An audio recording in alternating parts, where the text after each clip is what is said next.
রমজান মাসের যখন শুরু হয়ে যাবে মাসটা প্রথম রাত, সহিহ বুখারীর বর্ণনা 3277 নম্বর হাদিস। قال رسول الله صلى الله عليه وسلم إذا دخل رمضان فتحت أبواب الجنة وغلقت أبواب النار وسلسلت الشياطين। রমজানের প্রথম রাত যখন শুরু হয় জান্নাতের সবগুলা দরজা খুলে দেওয়া হয়, জাহান্নামের সবগুলা দরজা বন্ধ করে দেওয়া হয়, ওয়াসুলসিলাতিশ শায়াতিন শয়তানগুলাকে শিকলে আবদ্ধ করা হয়। তাহলে হুজুর, শয়তান যদি শিকলে আবদ্ধ থাকে, রমজান মাসে আমরা গুনাহ করি কেন?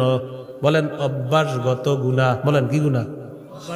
রমজানে গুনাহ কেন করি? অভ্যাসগত। ওই যে 11 মাস অভ্যাস হয়ে গেছে, এটা গুনাহ করে রমজানে। রিমোটটা রমজান মাসে হাতে নেয়, নিয়ে টেলিভিশনটা ছাড়ে, পরে মনে পড়ে ইন্দালিল্লাহ রমজান মাস। ওই অভ্যাসগত প্রতিদিন রিমোট ওই টাইমে হাতে নিতেন, রমজান মাসে হাতে নিয়ে নিয়েছেন, পরে মনে পড়ছে রমজান, হ্যাঁ লাহাওলা